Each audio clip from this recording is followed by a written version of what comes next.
તો મિત્રો આજે આપણે અભ્યાસ કરી રહ્યા છીએ ધોરણ 12 વિષય બાયોલોજી અને એની અંદર આપણે આજે શરૂ કરવા જઈ રહ્યા છીએ ચેપ્ટર નંબર 7 જેનું નામ છે ઉદ્વિકાસ. અંગ્રેજીમાં ઇવોલ્યુશન તરીકે એને ઓળખવામાં આવે છે. ઇવોલ્યુશન કહેવાશે અંગ્રેજીમાં, રિવોલ્યુશન નહીં કહેવાય. એટલે કે શબ્દની અંદર મિસ્ટેક ના થાય એનું ધ્યાન રાખવું. ઇવોલ્યુશન એટલે કે ઉદ્વિકાસ અને રિવોલ્યુશન એટલે કે ક્રાંતિ. ઠીક છે. તો હવે આપણે ધોરણ 12ની અંદર જે બીજો એકમ છે, બીજા એકમની અંદર જે છેલ્લું ચેપ્ટર છે એ અહીંયા આજે આપણે શરૂ કરવા જઈ રહ્યા છીએ. તો મિત્રો આપણે પહેલાં અહીંયા સમજવાનો પ્રયત્ન કરીએ કે ઉદ્વિકાસ શું છે અને આ ચેપ્ટરની અંદર આપણે કયા મુદ્દાઓનો અભ્યાસ કરવાનો છે એની આપણે પહેલાં થોડી આછી પાતળી ચર્ચા કરી લઈએ અને પછી આગળ વધીએ. તો મિત્રો ઉદ્વિકાસ એટલે એક સરળ ઉદાહરણ તમને આપી દઉં. દાખલા તરીકે આપણે બધાએ જીરાફ જોયેલું છે. હવે એવું કહેવામાં આવે છે કે ભાઈ જીરાફ ઘણા વર્ષો પહેલાં જે જીરાફની ગરદન છે એ અત્યારે જે જીરાફની ગરદનની અંદર આપણને વધુ લંબાઈ જોવા મળે છે એટલી લંબાઈ પહેલાં જે જીરાફની ગરદન છે એની અંદર જોવા મળતી હતી નહીં. પરંતુ જીરાફની અંદર વિવિધ પ્રકારના જનીનિક ફેરફારો થવાના કારણે અને પર્યાવરણની અંદર આ જે સૃષ્ટિ છે એમાં એને ટકી રહેવા માટે વિવિધ પ્રકારના પ્રાણીઓની અંદર આપણને ફેરફારો જોવા મળે. દાખલા તરીકે જીરાફ, તો જીરાફની ગરદનની અંદર લંબાઈમાં વધારો થવો, તો એક પ્રકારનો ઉદ્વિકાસીય ફેરફાર કહી શકાય. ઠીક છે, ઓકે. એટલે ઉદ્વિકાસનો મતલબ તમે જો બીજો ઉદ્વિકાસનો મતલબ નીકાળો તો ઉદ્વિકાસનો મતલબ થશે કે સરળ સ્વરૂપોમાંથી જટિલ સ્વરૂપોની અંદર રૂપાંતરણ થવું. સરળ સ્વરૂપોમાંથી જટિલ સ્વરૂપોની અંદર રૂપાંતરણ થવું. અને જટિલ સ્વરૂપોની અંદર રૂપાંતરણ થવું કેમ? કારણ કે જટિલ સ્વરૂપોની અંદર રૂપાંતરણ થાય છે એટલા માટે જ જે તે સજીવ છે એ પૃથ્વી ઉપર ટકી શકે છે, સૃષ્ટિની અંદર ટકી શકે છે. દાખલા તરીકે આપણે એક ઉદાહરણ આપી દઈએ. વૈજ્ઞાનિકોને એવું કહેવું છે, સંશોધકો એવું કહે છે કે પહેલાંના જમાનાનો આપણે આદિમાનવ જોઈએ અને તમે નીચલા ધોરણોની અંદર પણ ભણી ગયા હશો કે ભાઈ માનવની જે ઉદ્વિકાસની ગાથા છે કે પહેલાં માનવનો જે દેખાવ છે વાનરને મળતો આવતો હતો. ધીમે ધીમે એની અંદર ફેરફારો થયા. માનવ એટલે કે જે માનવ જેવો વાનર જેવો દેખાતો માનવ છે એની કમર ધીમે ધીમે સીધી થાય છે અને ત્યારબાદ આદિમાનવ અને પછી એ જ રીતે આપણે અત્યારે હાલ આધુનિક માનવ જેને તમે હોમોસેપિયન્સ તરીકે ઓળખો છો.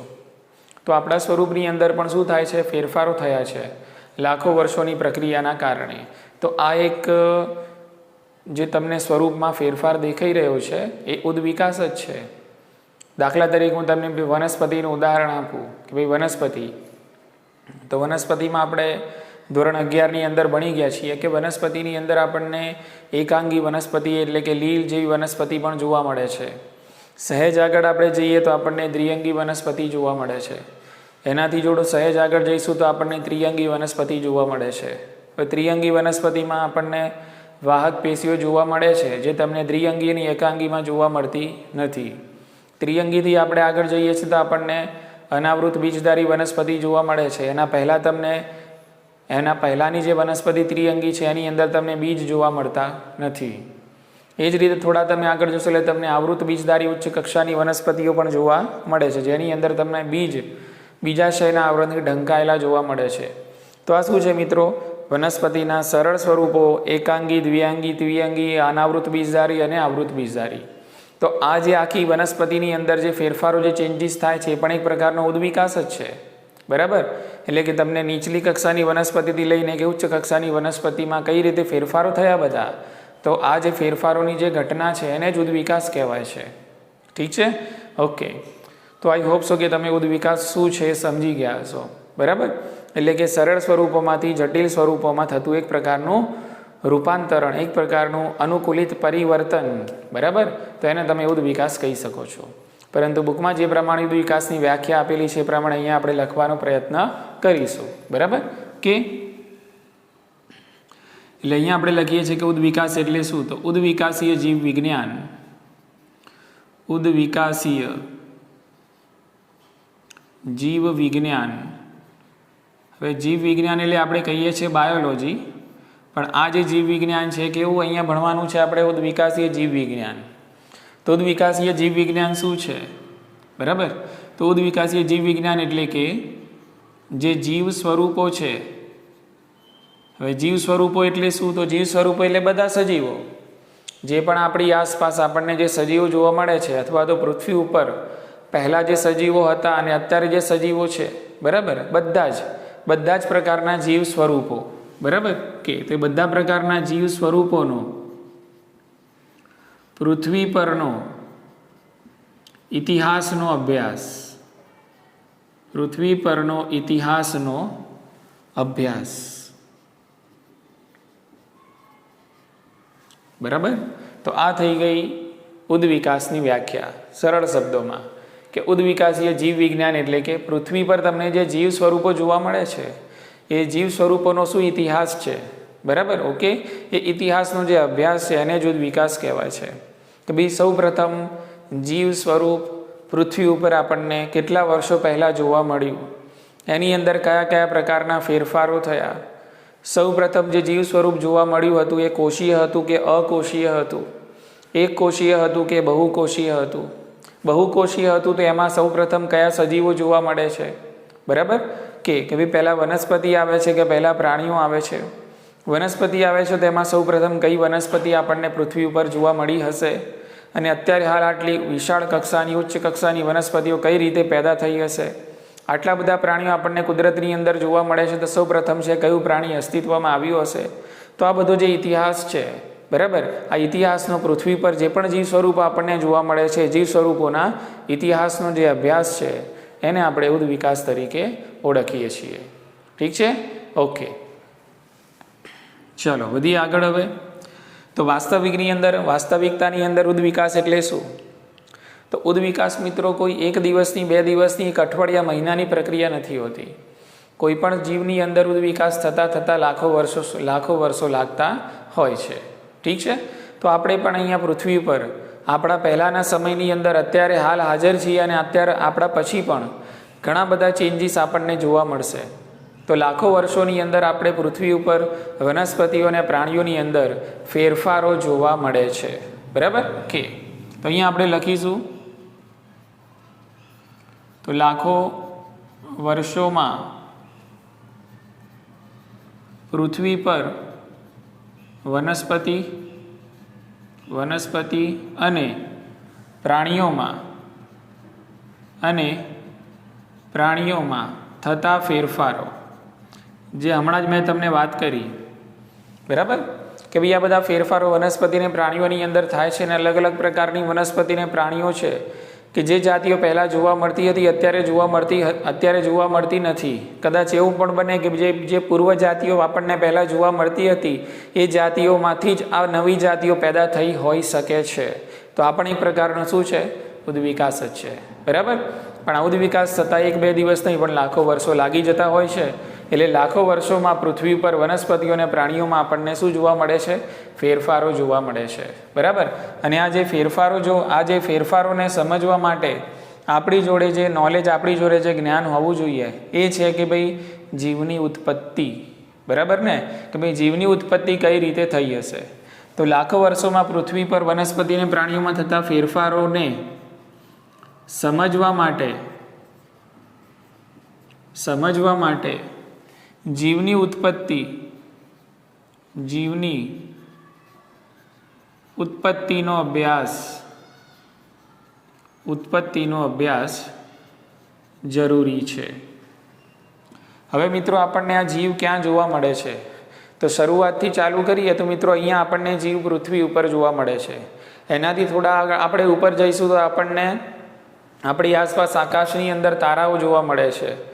અને હજુ જો આપણે આગળ જઈએ તો આપણને જોવા મળે છે આખું બ્રહ્માંડ. ઠીક છે? ઓકે, તો આપણા મનમાં પ્રશ્ન થશે, બરાબર, કે ભાઈ આ જે બ્રહ્માંડ છે જેને આપણે યુનિવર્સ કહીએ છીએ એ જ રીતે આપણને જે તારાઓ જોવા મળે છે એ જ રીતે આપણને જે પૃથ્વી જોવા મળે છે અને પૃથ્વીની ઉપર આપણને જે જીવ સ્વરૂપો જોવા મળે છે આ બધું જ બ્રહ્માંડ કઈ રીતે બન્યું હશે, તારાઓ કઈ રીતે અસ્તિત્વમાં આવ્યા હશે, પૃથ્વી કેટલા વર્ષો પહેલાં બની હશે? પૃથ્વીની અંદર સૌ પ્રથમ પહેલાં શું જોવા મળ્યું હશે?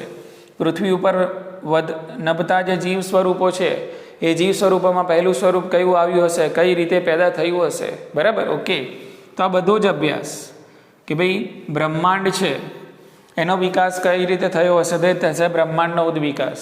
એ જ રીતે તારાઓ, તો તારાઓનો ઉદ્વિકાસ કઈ રીતે થયો હશે? એ જ રીતે પૃથ્વી કઈ રીતે બની હશે, કઈ રીતે આગળ વધી હશે? તો એ પણ થઈ ગયો પૃથ્વીના ઉદ્વિકાસનો અભ્યાસ. જીવ સ્વરૂપો કઈ રીતે અસ્તિત્વમાં આવ્યા હશે, કયો જીવ સૌ પ્રથમ અસ્તિત્વમાં આવ્યો હશે, તો આ બધું થઈ જશે જીવ સ્વરૂપોનો ઉદ્વિકાસ. બરાબર, ઓકે. તો બ્રહ્માંડ છે, તારાઓ છે, પૃથ્વી છે, જ રીતે જીવ સ્વરૂપો છે.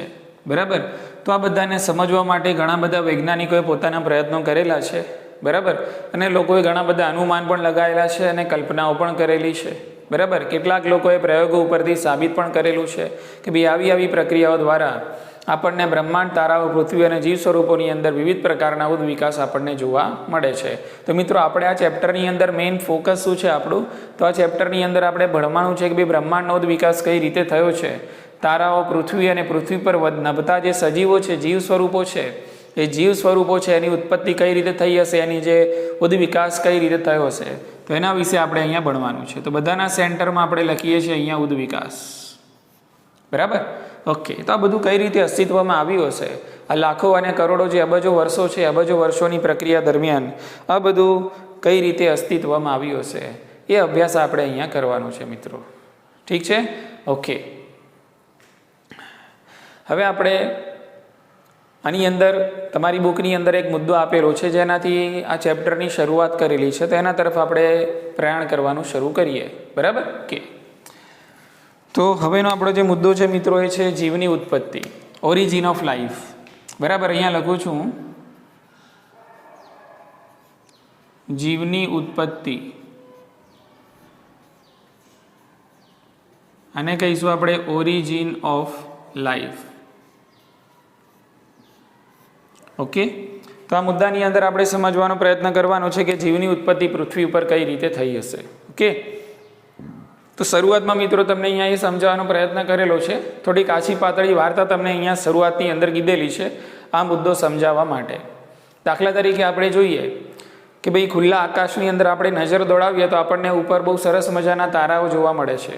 બરાબર, હવે એ જે તારાઓ છે આપણને વીતેલા સમય છે એની યાદ અપાવે છે. એવું તો નથી કે ભાઈ તમારા જન્મ પહેલાં તારાઓ હાજર હતા નહીં અને જન્મ થયો એટલે તારાઓ પેદા થઈ ગયા. ના, આપણે તારાઓ જોઈએ એટલે આપણને ખ્યાલ આવી જાય ખુલ્લા આકાશની અંદર કે ભાઈ આ જે તારાઓ છે એ ઘણા વર્ષો પહેલાં આપણને ઘણા વર્ષોથી પેદા થયેલા છે. બરાબર, એટલે તારાઓના કારણે આપણને વીતેલા સમયની યાદ અપાવતા હોય છે. તમે નીચલા ધોરણમાં ભણી ગયા છે કે ભાઈ આ જે તારાઓ છે આપણને જે આકાશમાં જોવા મળે છે એ બધા તારાઓ એકબીજાથી 1-2 કિલોમીટર, 50-100 કિલોમીટર દૂર નથી હોતા. એકબીજાથી આ હજારો કિલોમીટર, હજારો નહીં પણ કરોડો કિલોમીટર દૂર હોય છે. પણ તારાઓ વચ્ચેનું જે અંતર છે, બરાબર, એ પ્રકાશ વર્ષમાં માનવામાં આવે, પ્રકાશ વર્ષની અંદર માપવામાં આવે છે. તો એ નાનકડો મુદ્દો છે. બરાબર, એ હું અહીંયા લખું છું, અગત્યનો મુદ્દો છે એટલા માટે. બરાબર, ઓકે. તો આ જે તારાઓ વચ્ચેનું અંતર છે પ્રકાશ વર્ષમાં માપવામાં આવે છે. તારાઓ વચ્ચેનું અંતર પ્રકાશ વર્ષમાં માપવામાં આવે છે. બરાબર, કે એટલે આપણે જે તારાઓ જોઈએ છીએ એ પણ એકબીજાથી, બરાબર, ઘણા બધા દૂર આવેલા છે. બરાબર, આપણાથી બિલિયન્સ યર્સ, બરાબર, એટલે કે અબજો કિલોમીટર આપણાથી એ દૂર આવેલા છે. ઠીક છે, કે તો આ જે તારાઓ છે એમાંથી પ્રકાશ નીકળવાની જે શરૂઆત છે એ તો લાખો વર્ષો પહેલાં શરૂ થઈ ગયેલી છે. બરાબર, કે એટલે જે એમાંથી જે પ્રકાશ નીકળે છે એ પ્રકાશ નીકળવાની શરૂઆત તો જે બિલિયન વર્ષો છે એના પહેલાં શરૂ થઈ ગયેલી છે, અને આપણા સુધી એ લાખો વર્ષો પછી પણ એ પ્રકાશ છે સતત પહોંચતો રહે છે. ઠીક છે, ઓકે. તો આ જે તારાઓ છે, બરાબર, તેમાંથી પ્રકાશ નીકળવાની શરૂઆત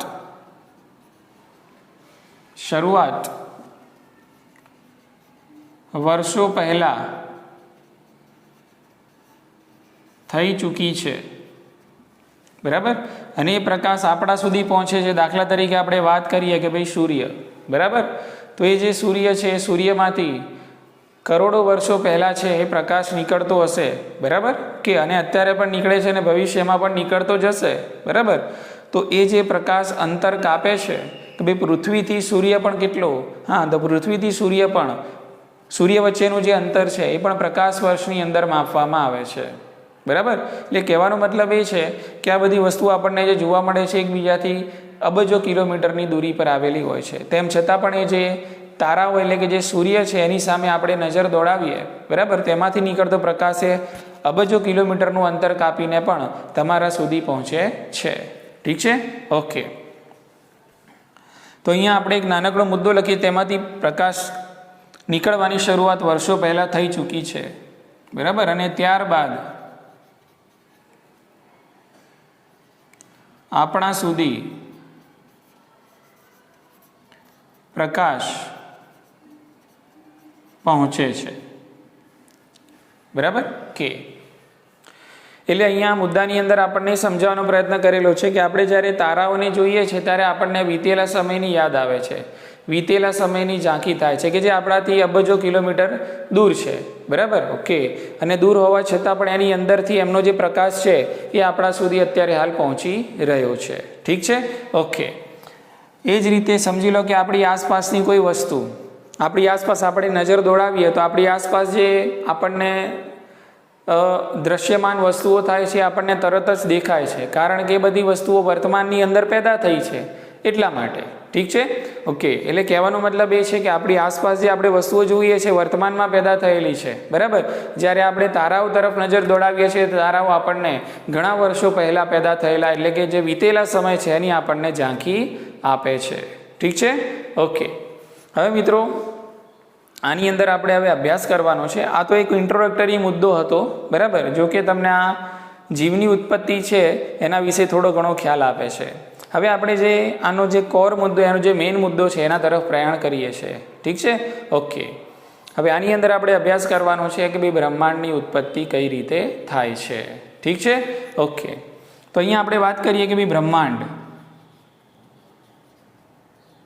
કે હવે બ્રહ્માંડના ઇતિહાસની અંદર આપણે જો અભ્યાસ કરીએ તો બ્રહ્માંડના ઇતિહાસની અંદર આ જે જીવની ઉત્પત્તિ થાય છે એ જીવની ઉત્પત્તિ એટલે કે જે સજીવની ઉત્પત્તિ છે એ ખરેખર એક પ્રકારે વિશિષ્ટ ઘટના કહી શકાય છે, બરાબર। તો આ વાક્ય યાદ રાખશું આપણે કે ભાઈ બ્રહ્માંડના ઇતિહાસમાં, એટલે બ્રહ્માંડનો આપણે ઇતિહાસ જોવા જઈએ તો એના ઇતિહાસમાં જીવની ઉત્પત્તિ એટલે કે સજીવો કઈ રીતે પેદા થયા છે એ જીવની ઉત્પત્તિ એક વિશિષ્ટ ઘટના માનવામાં આવે છે, બરાબર કે। હવે બ્રહ્માંડની કમ્પેરિઝનમાં, બ્રહ્માંડના સંદર્ભમાં આપણે આપણી પૃથ્વીની વાત કરીએ તો આપણે તમને બધાને ખબર છે કે ભાઈ પૃથ્વી તો એક કણ માત્ર છે।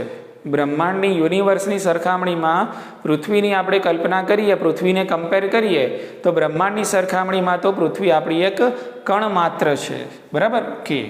તો અહીંયા આપણે લખીશું ભાઈ બ્રહ્માંડના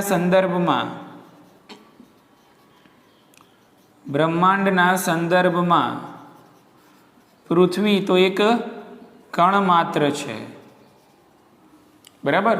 અને આ પૃથ્વી ઉપર આપણને અહીંયા જીવની ઉત્પત્તિ જોવા મળે છે કે હવે કદાચ આપણા મનમાં સવાલ થાય કે ભાઈ બ્રહ્માંડની ઉત્પત્તિ કેટલા વર્ષો પૂર્વે થઈ હશે? તો મિત્રો બ્રહ્માંડની ઉત્પત્તિ તમારી બુકની અંદર આંકડો આપેલો છે એ પ્રમાણે કે ભાઈ બ્રહ્માંડની ઉત્પત્તિ છે એ 20 બિલિયન વર્ષો પહેલાં થયેલી છે। તો એ આંકડો અહીંયા એ વાક્ય આપણે લખી દઈશું કે ભાઈ બ્રહ્માંડની ઉત્પત્તિ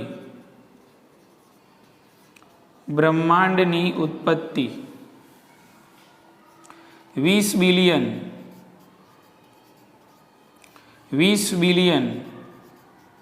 વર્ષો પહેલા થયેલી છે, ઓકે। હવે આપણને સવાલ થાય કે ભાઈ બ્રહ્માંડની ઉત્પત્તિ 20 બિલિયન વર્ષો પહેલાં કઈ રીતે થઈ હશે, કયા પ્રકારના ચેન્જીસ અને ફેરફારો થયા હશે, બ્રહ્માંડની અંદર આપણને શું જોવા મળે છે, ઓકે, તો આ જે બ્રહ્માંડ છે, બ્રહ્માંડની અંદર આપણને મિત્રો સામાન્ય રીતે જોવા મળે છે ઘણી બધી આકાશ ગંગાઓ. બ્રહ્માંડ શાનું બનેલું છે? તો બ્રહ્માંડ આકાશ ગંગાઓનું બનેલું છે અને આકાશ ગંગાઓને અંગ્રેજીમાં ગેલેક્સીસ કહેવાય છે. આકાશ ગંગાઓને અંગ્રેજીમાં ગેલેક્સી તરીકે ઓળખવામાં આવે છે. હવે પ્રશ્ન થાય કે ભાઈ આ જે આકાશ ગંગાઓ છે, આકાશ ગંગાઓનું બંધારણ શું છે? બરાબર, તો મિત્રો આ જે આકાશ ગંગાઓ છે, આકાશ ગંગાઓની અંદર આપણને તારાઓ જોવા મળે છે, આપણને વાયુઓ જોવા મળે છે અને આપણને ધૂળના વાદળો જોવા મળે છે. ઠીક છે કે તો અહીંયા આપણે લખીશું કે ભાઈ આકાશ ગંગાઓ, મુદ્દો આપણે અહીંયા બનાવીએ કે આ જે ગેલેક્સીસ છે, આ જે આકાશ ગંગાઓ છે, બરાબર, એ આકાશ ગંગાઓની અંદર શું જોવા મળે છે? તો આકાશ ગંગાઓમાં તમને જોવા મળશે મિત્રો તારાઓ, એની અંદર તમને જોવા મળશે વાયુઓ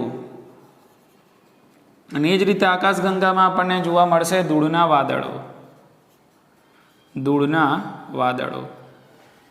હવે પ્રશ્ન થાય કે ભાઈ આખું આ જે બ્રહ્માંડ છે કે જેની અંદર વિવિધ આકાશ ગંગાઓ છે અને આકાશ ગંગાની અંદર આ જે અલગ અલગ તારાઓ, વાયુ અને ધ્રુવના વાદળો જોવા મળે છે, આ બધું કઈ રીતે અસ્તિત્વમાં આવ્યું હશે? ઠીક છે મિત્રો. ઓકે, તો અહીંયા બ્રહ્માંડની જે ઉત્પત્તિ અને બ્રહ્માંડનો જે વિકાસ છે સમજાવવા માટે એક થિયરી પ્રપોઝ કરવામાં આવેલી છે. બરાબર, અને એ જે થિયરી છે એને કહેવાય છે બિગ બેંગ વાદ. બિગ બેંગ વાદ. બરાબર, ઓકે, તો આને અંગ્રેજીમાં બિગ બેંગ થિયરી તરીકે ઓળખવામાં આવે છે. હવે આ બિગ બેંગ વાદ એટલે શું?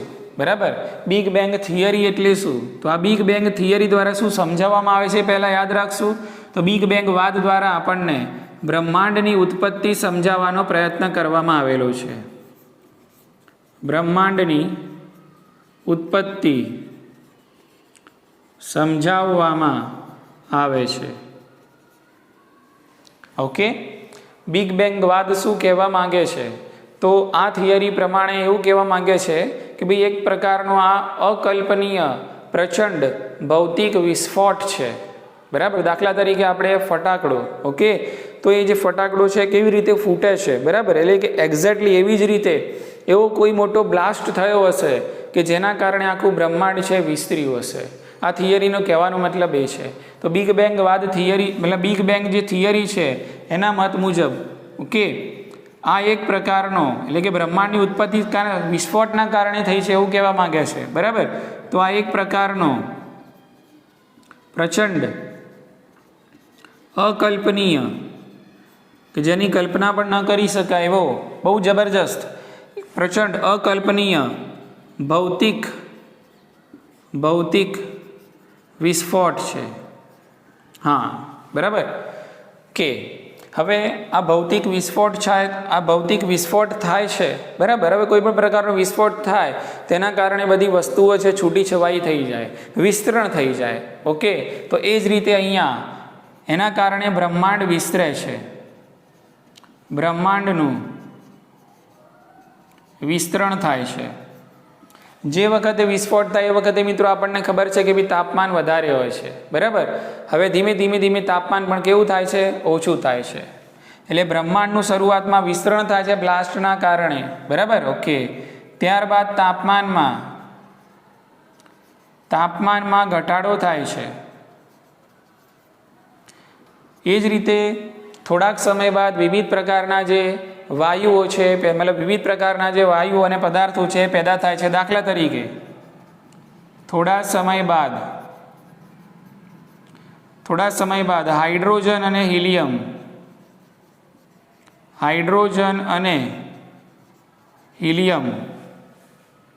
નું સર્જન થાય છે. બરાબર, કે ત્યારબાદ આ જે હાઇડ્રોજન અને જે હિલિયમ છે, બરાબર, એ ગુરુત્વાકર્ષણની અસરના કારણે ભેગા થાય છે. ઓકે, તો અહીંયા આપણે લખીશું ગુરુત્વાકર્ષણની અસરના કારણે ભેગા થાય છે. બરાબર, કે અને ભેગા થઈને શાનું નિર્માણ કરે છે? તો ભેગા થઈને મિત્રો એ નિર્માણ કરે છે આકાશ ગંગાઓનું નિર્માણ કરે છે. તો આ વસ્તુ મિત્રો તમારે સિક્વન્સમાં યાદ રાખવાની છે, ઠીક છે, કે ભાઈ બ્રહ્માંડની ઉત્પત્તિ એટલે કે 20 બિલિયન વર્ષો પહેલાં થયેલી છે. એમાં આકાશગંગાઓ ગેલેક્સીસ જોવા મળે છે. આકાશગંગાઓમાં શું હોય છે? તારાઓ, વાયુ અને ધૂળના વાદળો હોય છે. બ્રહ્માંડની ઉત્પત્તિ કઈ રીતે થઈ હશે એ સમજાવવા માટે બિગ બેંગ વાદ આપવામાં આવેલો છે. તમને બ્રહ્માંડની ઉત્પત્તિ છે એ સમજાવી જાય છે. તો આ એક પ્રકારનો પ્રચંડ અને ભૌતિક અકલ્પનીય વિસ્ફોટ છે, જેના કારણે બ્રહ્માંડનું વિસ્તરણ થાય છે. ધીમે ધીમે તાપમાનમાં ઘટાડો થાય છે અને થોડા સમય બાદ હાઇડ્રોજન અને હિલિયમ છે એનું સર્જન થાય છે. ગુરુત્વાકર્ષણની અસરના કારણે આ જે વાયુઓ છે એ ભેગા થાય છે અને આકાશગંગાઓનું નિર્માણ થાય છે. ઓકે, હવે પ્રશ્ન થાય કે ભાઈ આ બધાની અંદર આપણી પૃથ્વી શું કરે છે? તો આપણી પૃથ્વી તો મિત્રો એક કણ માત્ર છે, બરાબર. આવી તો બ્રહ્માંડની અંદર ઘણી બધી આકાશગંગાઓ પેદા થયેલી આપણને જોવા મળે છે, પણ એમાંની એક આકાશગંગા કે જેના સૌરમંડળની અંદર આપણી પૃથ્વી આવેલી છે, આકાશગંગાનું નામ ખાસ યાદ રાખજો, બરાબર. ઓકે, તો એ જે આકાશગંગાનું નામ છે એ છે મિલ્કી વે, બરાબર. ઓકે, તો એને કહેવાય છે દૂધ ગંગા.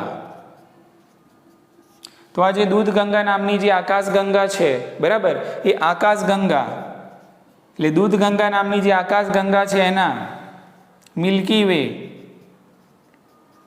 આકાશગંગાના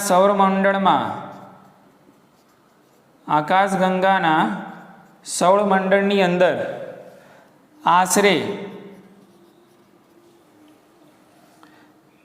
4.5 બિલિયન વર્ષો પૂર્વે, આંકડો યાદ રાખવાનો છે, 4.5 બિલિયન વર્ષો પૂર્વે પૃથ્વીનું નિર્માણ થયેલું છે તેવું માનવામાં આવે છે, બરાબર.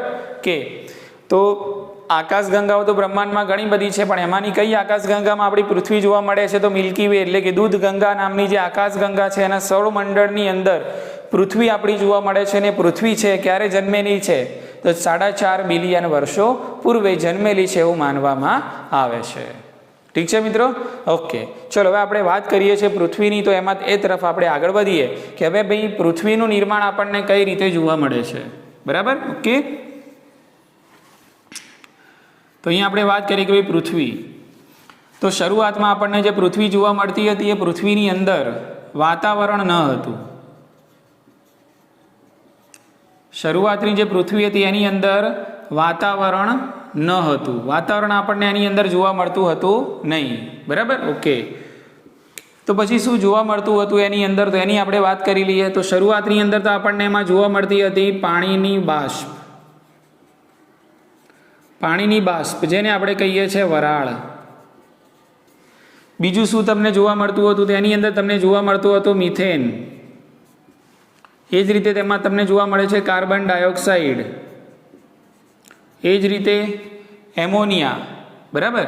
તો પાણીની બાષ્પ છે, વરાળ કે મિથેન છે, કાર્બન ડાયોક્સાઇડ છે, એમોનિયા છે, ઠીક છે. તો આ બધું મિત્રો આપણને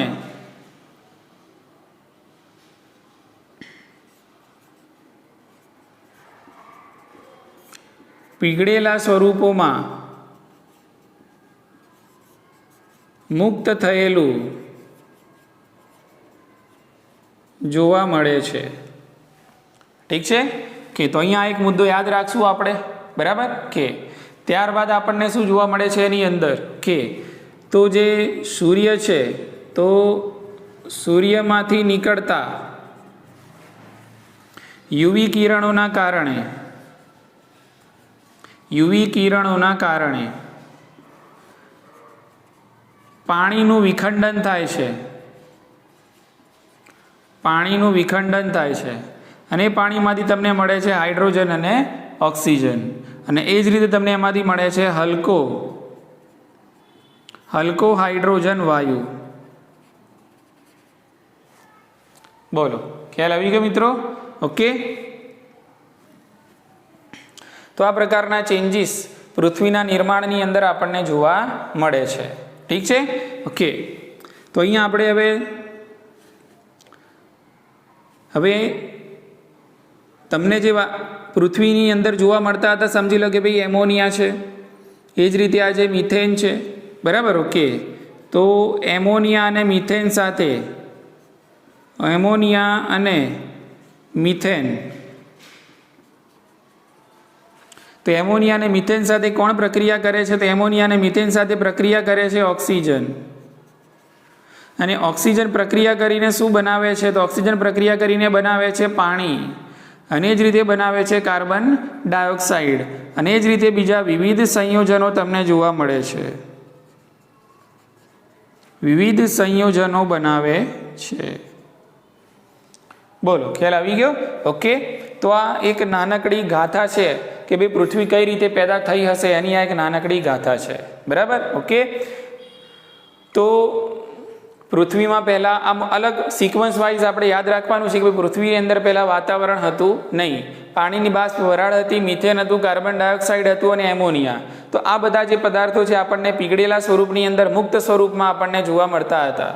પછી સૂર્યમાંથી નીકળતા જે પારજાંબલી યુવી કિરણો છે એના કારણે જે પાણી છે એનું વિખંડન થાય છે, અને વિખંડન થવાના કારણે એમાંથી આપણને હાઇડ્રોજન અને ઓક્સિજન મળે છે, અને એ જ રીતે હલકું હાઇડ્રોજન વાયુ પેદા થાય છે. એમોનિયા અને જે મિથેન છે એની સાથે કોણ પ્રક્રિયા કરે છે? ઓક્સિજન પ્રક્રિયા કરે છે, અને વિવિધ પ્રકારના સંયોજનો જેવા કે પાણી અને કાર્બન ડાયોક્સાઇડ અને એના કરતાં પણ બીજા વિવિધ સંયોજનોનું નિર્માણ થતું આપણને જોવા મળે છે. કે અને મિત્રો ત્યારબાદ ઓઝોન સ્તરનું નિર્માણ થાય છે. ઓઝોન સ્તરનું નિર્માણ થાય છે. ઠીક છે. હવે મિત્રો જ્યારે પૃથ્વીનું સર્જન થયું હશે ત્યારે એનું તાપમાન ઘણું જ વધારે હશે. બરાબર? ઓકે. હવે ધીમે ધીમે પૃથ્વી કેવી થાય છે? ઠંડી થાય છે. એટલે પૃથ્વીનું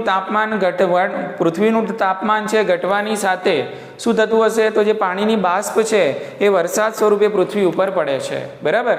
અને પૃથ્વીની ઉપર જે ખાડાઓ જોવા મળે છે, ખાડાઓની અંદર આ બધું પાણી છે ભરાય છે, આ પાણીનો સંગ્રહ થાય છે, અને આ રીતે મિત્રો પૃથ્વી ઉપર આપણને મહાસાગરો અસ્તિત્વમાં આવતા જોવા મળે છે. કે તો અહીંયા આપણે લખીશું કે ભાઈ વાતાવરણ શબ્દ વાપરીએ નહીં, આપણે અહીંયા વાપરીશું તાપમાન. તાપમાન ઠંડુ પડવાના કારણે પાણીની જે બાષ્પ છે એટલે કે વરાળ, પાણીની બાષ્પ વરસાદ સ્વરૂપે ક્યાં પડશે? તો પૃથ્વી પર જે ખાડાઓ જોવા મળે છે એમાં. હવે ખાડાઓ અસલમાં શું છે? આજના મહાસાગરો છે. બરાબર? કહેવા એવું માગે છે કે તો પૃથ્વી પર પડેલા ખાડાઓમાં સંગ્રહ થાય છે, અને તેના કારણે મહાસાગરો અસ્તિત્વમાં આવે છે. મહાસાગરો અસ્તિત્વમાં આવે છે. ઓકે. અને છેલ્લે યાદ રાખશું આપણે કે ભાઈ સંશોધકો એવું કહે છે અને એવું માનવામાં આવે છે કે પૃથ્વી પેદા થયા પછી 500 મિલિયન વર્ષો બાદ એના ઉપર જીવની ઉત્પત્તિ થઈ હશે એવું માનવામાં આવે છે. બરાબર? કે તો અહીંયા આપણે લખીશું પૃથ્વી ના બન્યા પછી કેટલા? 500 મિલિયન વર્ષો બાદ જીવની ઉત્પત્તિ થઈ હશે. બરાબર? ઓકે.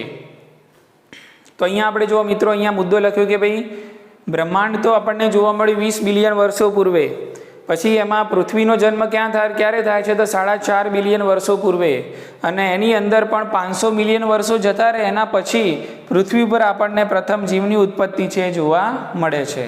એટલે જીવની ઉત્પત્તિ ક્યારે જોવા મળે છે? તો જીવની ઉત્પત્તિ ક્યારે જોવા મળી કહેવાશે મિત્રો? તો જીવની ઉત્પત્તિ આપણને 4 બિલિયન વર્ષો પૂર્વે પૃથ્વી પર જોવા મળી.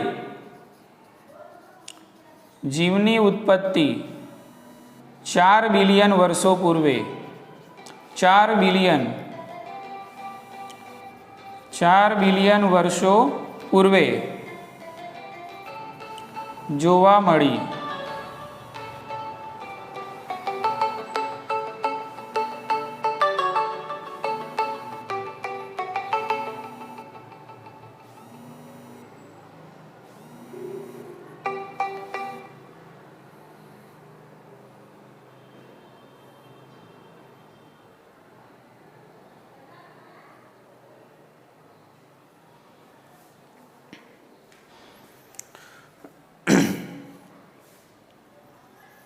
તો જીવની ઉત્પત્તિ મિત્રો આપણને ક્યારે જોવા મળે છે? તો જીવની ઉત્પત્તિ આપણને 4 બિલિયન વર્ષો પૂર્વે જોવા મળી, બરાબર. એટલે અહીંયા શું કહે છે કે પૃથ્વી બની એના પછી 500 મિલિયન વર્ષો બાદ, 500 મિલિયન શબ્દ અહીંયા વપરાય છે, ધ્યાન રાખજો, 500 મિલિયન વર્ષો બાદ જીવની ઉત્પત્તિ થઈ. એટલે આપણે એવું કહી શકીએ કે હાલના સમયની અંદર આપણે હાલના સમયની ગણતરી કરીએ તો 4 બિલિયન વર્ષો પૂર્વે અહીંયા પૃથ્વી ઉપર જીવની ઉત્પત્તિ થઈ હશે એવું માનવામાં આવે છે, બરાબર. હવે જીવની ઉત્પત્તિ કઈ રીતે થઈ હશે એના માટે ઘણા બધા વૈજ્ઞાનિકો પોતાની થિયરીઝ આપે છે.